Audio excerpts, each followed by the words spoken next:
first listen through, what was your favorite? Yeah. Opalite. Yeah. I mean, Opalite. It like makes my body like do this. Yeah. Like I It's kind of like tremendous. bob to it. Like this is just kind of the vibe of that song. It's fun. Tremendous. It's tremendous. What after listening to the album a few more times, is there a song that maybe the first time you listened to it, That's a great question. and then now you're like, yeah, I feel like Wish List has grown on me. That's the one for me. That's the one for me. And really, I credit that with Kylie. That was her favorite, like right from the get go, pretty much. She's smarter than all of us. Well, there's no question about that. Not gonna lie, It's really she's good. It's really well Damn, done. she got us I don't again. want to get it. I know we're about to get into it in the We'll do episode. a whole show about it. We're gonna not talk about football at all. Yeah, nobody wants to hear about Eagles and Chiefs losing. Nobody wants to hear about this. Nobody's here for that. Let's talk Taylor.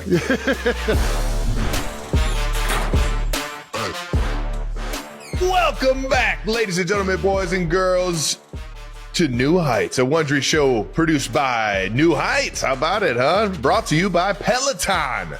We are your hosts. I'm Travis Kelce and my big brother Jason Kelce out of Cleveland Heights, Ohio. Hey. Shout out to those Cincinnati Bearcats, baby. Yes, sir. Taking down Yes, the sir. 15th ranked Iowa State Cyclones. Yep. Yeah, no, that was a hell of a game by the boys over there in Nippert Stadium, man. Way to Very defend good. the fucking crib. Subscribe on YouTube, Wondery Plus, wherever you get your podcasts, and follow the show on all social media at New Heights Show with one S for fun clips throughout the week. Jason, tell the people what we got coming up today. 92% has got another amazing episode. We're going to recap right now. Chiefs and Jags going down to the wire on Monday night. The rest of the week 5 in the NFL. We're also going to talk about what everybody has been waiting for. Our official reviews of The Life of a Showgirl. Nice. Well, I don't know why people give a fuck what we think about it. But Yeah, I don't know why they would think it's not like we're musical experts. We're a bunch of fucking idiots. So let's get into it right now with some new news. I love it.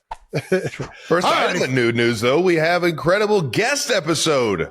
That's right. Coming to you next Monday. We sat down with Dwayne The Rock Johnson. That's right. Talked to him about his new movie, The Smashing Machine, WWE's Attitude Era, his football career at the U, and how he became one of the most famous people on the planet. That's right. Again, the episode will be dropping Monday, October 13th. Stay tuned at the end of this episode for a sneak peek of that conversation. And like we said last week, we've been rolling out our previously recorded Wondery Plus bonus episodes to our main feeds. That's right. If you didn't pay for it, you're in luck. It's about to get to you right now. You might see some of our old film clubs, Heights hotlines about relationships, and the episode where we called Ed Kelce for parenting advice, which I assure you, you're going to want to hear that and adhere to none of it. So if you're wondering why our haircuts, our outfits look different, it's because those are previously recorded for Wondery Plus subscribers only. Now we are pushing all this content to be available. We're men of the people. We're men of the people. Wondery and us have colluded together to bring you some of the exclusives. I don't really know how all this works. All I know is that it's going to be dropping. It's going to look like I have gray in my beard, even more so than I do now. Don't be thrown off. All right. And maybe the most demanded piece of new news all time. Most get into it, Trav. demanded piece of news. I mean, dude, there are so many people tweeting, asking my opinion, and Let's just really, give it up for Taylor. Let's just give it up for Taylor I think real quick. that's the appropriate. She's done it. She's that's done the it again. appropriate. She's done it again. No question. She's put the world on tilt. It's been so fun to see everybody's reactions, and we've had an absolute blast watching her go through all of her press tour or radios and all these talk shows, and she still has a few more coming out this week that'll air after this recording right here. But Nice. She's looked amazing, sounded amazing, and this album is absolutely amazing. And if you haven't heard it yet, please go check out The Life of a Showgirl. No doubt, no doubt. It was incredible. It was fun listening to an album start to finish and really diving in. You haven't done it in a while, huh? I don't know the last time I've anticipated anybody releasing an album and I looked at all the lyrics and And I will say listened to every song. I'm more old school music. There aren't a lot of current artists that I'm waiting for the album to come out. I'm going to be honest with you. I got a handful of artists that I really, really look forward to. Okay. But I will say I had already heard every song. You already knew, but I still. How many of them did you already have heard all 12 before it came out? All 12. And I presume that you were listening to them while Taylor was in the room with you. Yeah. Does that feel 100%. Weird when like an artist is in the same room with you and you're listening to the lyrics? It's a different feel for sure, but I got used to it real quick. Yeah. Okay. What was the first song you listened to? I just listened to it wholeheartedly. And because it's her creation. Well, you just want to appreciate it for what it is, you know? Right. And I think that's the biggest thing, is to make sure that the person that you're in the room with knows that, you know, you're being open to what they're creating, you know? Yeah. But yeah, it was fun to hear all of these come together, knowing that a few of them, as she's mentioned, have been about our life together. And it's just been fun to see everybody kind of depict them and all the videos online and people dancing and smiling and having a blast with this. So no doubt. Did you listen to any of the songs before they were like fully put together? You know what I mean? Like, is there any of them where you're like, you hear like a more stripped down version before the final product is like, oh yeah. 100%. Okay.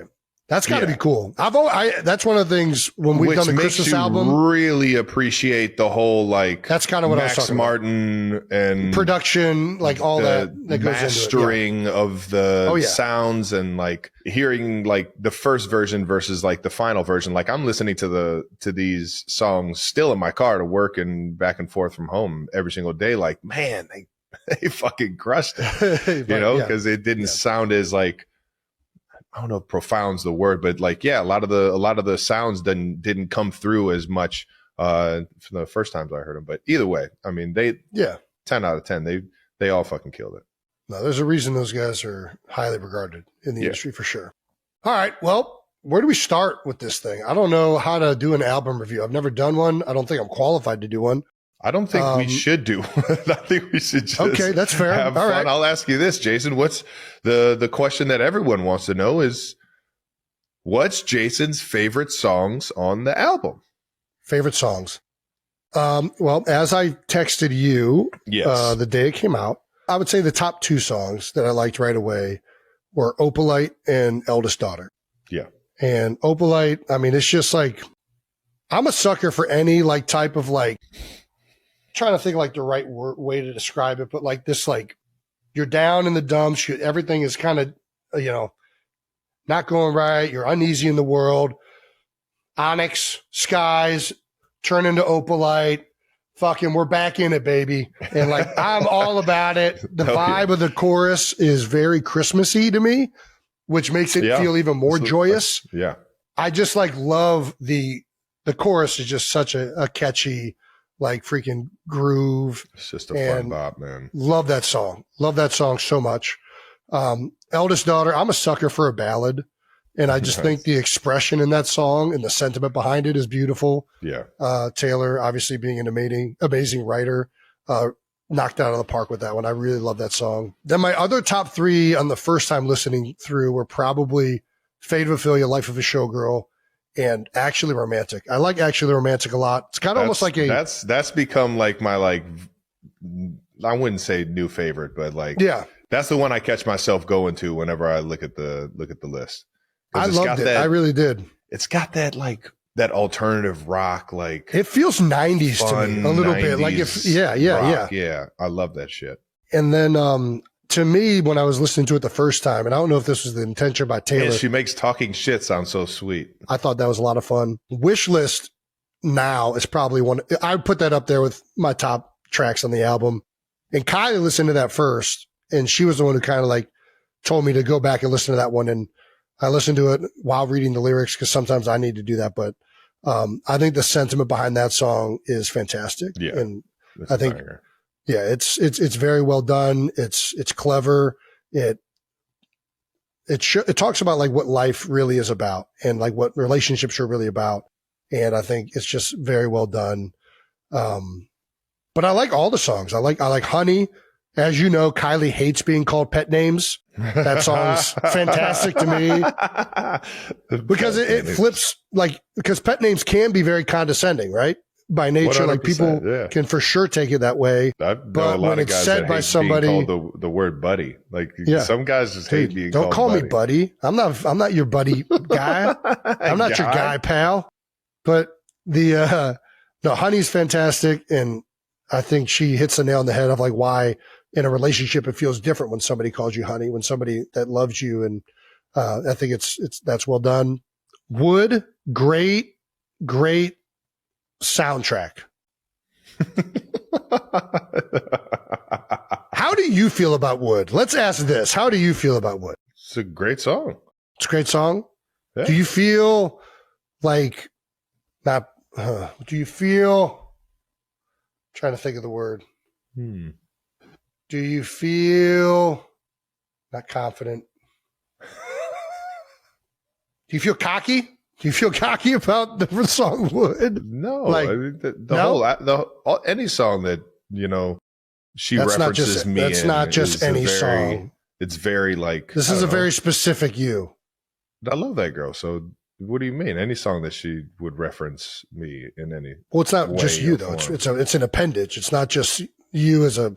What? It's a very specific thing. I think you're not understanding the song. Jesus Christ, Travis, come on. No way. Redwood tree ain't hard to see. I thought redwood was a little bit, that's a generous word, I think. I think if somebody wrote a song about me, it'd be like Japanese maple, sometimes can see. Japanese maple. Hilarious.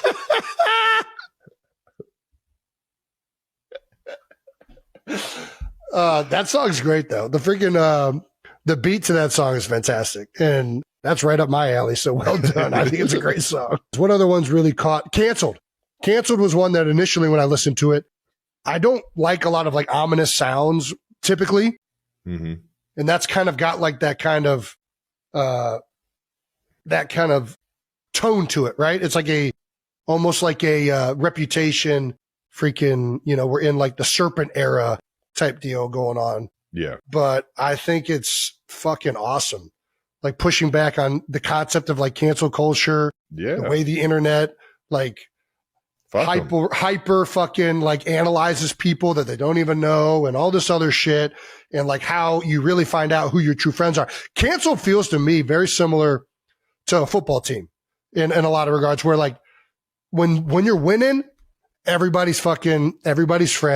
It's the best thing in the world, but you really find out a lot and you find out more about teammates and people when the losing starts and when shit isn't going well. And then people's true intentions and nature really comes out. And I feel like there's a lot of carryover into that song and to what she's talking about specifically. So I really love that song as well.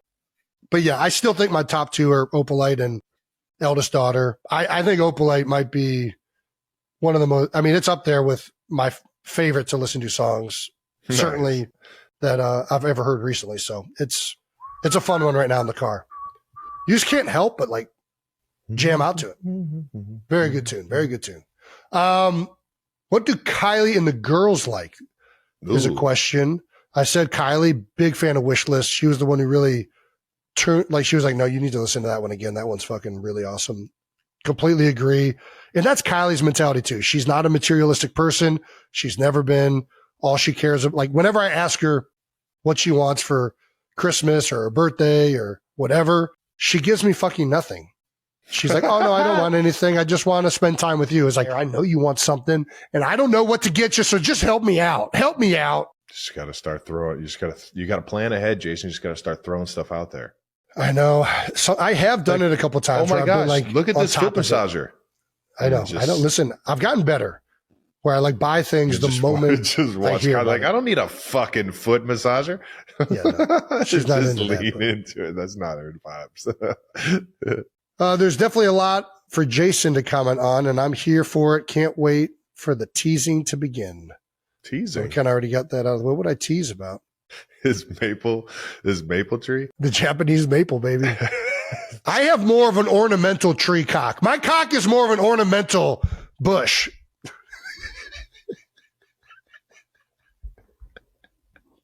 Look at that beautiful tree. Look at that tree. Look at that cock.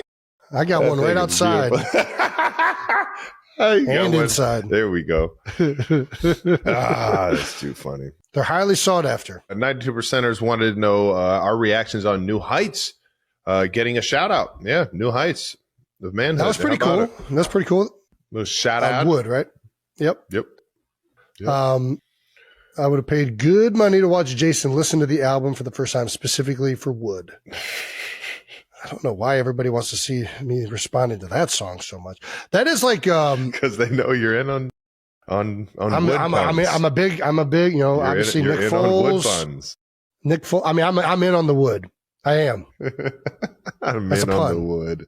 As a pun. As a banger. I think inserting wooden innuendos is always childish enough for me that I can get on board with that. She couldn't work intern into a lyric? Is that a I don't ask for a lot.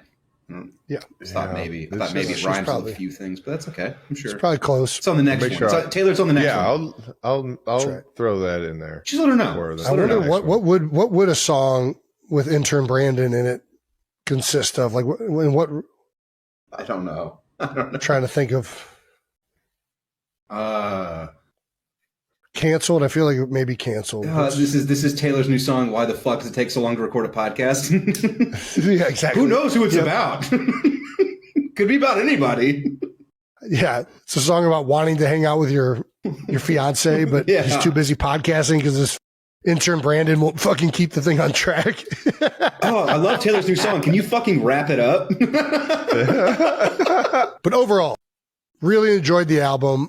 Love the album because I mean, she just does such an incredible job of talking about her life in ways and with lyrics that I think are relatable and people connect with. And I sure as hell did. I mean, even Eldest Daughter, I know it's about being the oldest sibling of the female gender, but even as like an older sibling as a brother, and like the way she attacks that song, speaking about probably that and multiple other things. Yeah.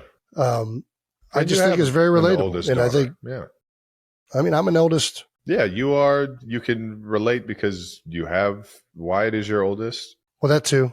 I'm more thinking of like you're the oldest sibling. So like you're kind of entering everything for the first time. I really enjoyed it. Hell yeah, brother. Well, you're not the only one. It was the most streamed album after the first day. Fate of Ophelia was the #1 streamed song and the most streamed single, I believe, that after the first day of all time, maybe. I mean, it's true. I don't even need to look it up. Yeah. Well, we weren't the only ones that enjoyed it. Mama Kelce and Uncle Don on Joan, they all went to the official release party of Life of a Showgirl at the AMC theaters. The theaters dropped, I believe, a little over an hour special on all the songs and Taylor's first music video from the album, which is The Fate of Ophelia. And yeah, absolute banger. If you haven't seen it, go check it out. I believe it's out on YouTube now, but over the weekend they had a bunch of release parties at the AMC theaters, and Mom, Uncle Don, and Aunt Joan all went. That's awesome. And then stopped by the hotel to tell me happy birthday afterwards. I was about to say, it was great seeing them down in Jacksonville. Have you talked to Dad about the album? No.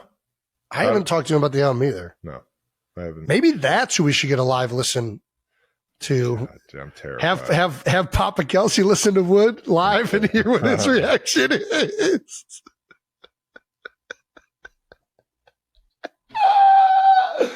Oh my God, I'm going to do it regardless. Even if we don't put it on camera, I'm just going to do it. Big Ed. Fans are also going back through our episode with Taylor and finding all the Easter eggs. Jason, did you know you were an Easter egg? I did not know it was an Easter egg. I was informed of no Easter egging as I was doing the episode. I guess one of the things I teed up, I said that was a lie as the intro of our episode. And it was also obviously a big part of the song Eldest Daughter. Yeah. So yeah, I was set you up, man. Yep. We set you up perfectly. What else was I said? Okay, so there's other Easter eggs. What are the other Easter eggs? I think the fun of the Easter eggs is to always keep it just a little like, was that intentional? You know what I mean? I think there was one that was definitely intentional. That's somebody tagged me on Twitter where when Taylor was like, "You don't always keep it 100, Jason," and I was like, "I mean, I try. I'm trying to." And clearly now. Yeah, from the She land, was the Easter sea, egg. and the sky. That's exactly what's happening with Kansas City Chiefs superstar Travis Kelce and global icon Taylor Swift. Their relationship, once a whisper in the rumor mill, now commands the spotlight, unfolding with the kind of sparkle that Hollywood screenwriters dream about. This week, the intrigue reached new heights with the release of Swift's 12th studio album, The Life of a Showgirl. Anticipation had been building for months, with cryptic clues and subtle nods from both camps. When the album finally dropped, it didn't just break records, it sent shockwaves across the internet, leaving fans breathless and eager for more. Swift's ability to turn her life into music is nothing new. But this time, the stakes felt higher, the emotions deeper. As social media dissected every lyric, searching for hints of Kelce's influence, the man himself took to his popular New Heights podcast, hosted alongside his brother Jason Kelce, to cheer her on in front of millions. "Let's just give it up for Taylor real quick," Travis beamed, his voice radiating pride. "She's done it again. She's put the world on tilt." To hear a Super Bowl champion so unabashedly smitten was a reminder. Even legends are fans at heart. But it wasn't all glitz and applause. Behind the scenes, the couple's story was unfolding with moments of intimacy and surprise. Weeks before their engagement hit the news, Swift made a rare, playful appearance on the New Heights podcast, carrying a mint green briefcase monogrammed with her initials. Inside, the master copy of The Life of a Showgirl, a secret only the two of them shared at that moment, a symbol of trust and creative partnership. Jason, ever the curious brother, couldn't resist asking Travis about his favorite track. Without hesitation, Kelce named Opalite, a shimmering ballad rumored to be inspired by their relationship. "At least now, every time it comes on, I always catch myself," he admitted, laughing. "I've been dancing throughout the house." The image of the NFL's fiercest titan twirling to his fiancée's song is enough to melt even the coldest sports fan's heart. And then came the engagement, a proposal as meticulously orchestrated as any Swift album release. Appearing on The Tonight Show with Jimmy Fallon, Swift revealed that Travis had designed her ring himself, working with a jeweler to create something utterly unique. The plan was a masterclass in secrecy. While Swift was busy on the podcast, Kelce transformed his backyard into a secret garden, draping every window to keep her from peeking. After the show, he suggested a simple walk, wine glasses in hand. When Swift stepped outside, she found herself in a floral wonderland, the scene set for a moment neither of them would ever forget. "It was the best possible case scenario," Swift recalled, her smile lighting up the room. Fallon, ever the romantic, couldn't help but admire the craftsmanship of the ring, every detail a testament to Kelce's devotion. The couple announced their engagement on August 26th, just 13 days after the now legendary podcast episode. But even as their love story took over headlines, Swift remained a loyal friend, determined not to overshadow those close to her. At Selena Gomez's wedding to Benny Blanco, she kept her engagement under wraps, joking later that no one wants you to be like, "Hey, I know this is your wedding day." Her self-awareness and humility only made her more endearing. Of course, Swift's world is never short on intrigue. Paparazzi snapped photos of her out in New York, dining with comedian Jared Carmichael. Her style is effortless as her chart-topping hits. Plaid skirt, tall boots, Dior handbag, and those iconic red lips. Carmichael, in a memorable interview, declared Swift his best friend, recalling their laughter at a recent football game. Meanwhile, the ever-vigilant Swifties continued their hunt for clues about Reputation, Taylor's version, the final piece missing from her re-recorded catalog. But Swift urged fans to enjoy the present. "This moment is a pretty fantastic one," she insisted. "Just be here with me on this album, because this album is fantastic, and we're all having so much fun." With The Life of a Showgirl topping charts and a fairy tale engagement captivating the world, it's clear Taylor Swift and Travis Kelce are rewriting the script for love and fame. Their story is a living, breathing spectacle, one that feels both impossibly grand and achingly real. And just when you think you've guessed their next move, they remind you, the show's not over yet. So keep watching. The best chapters are still to come.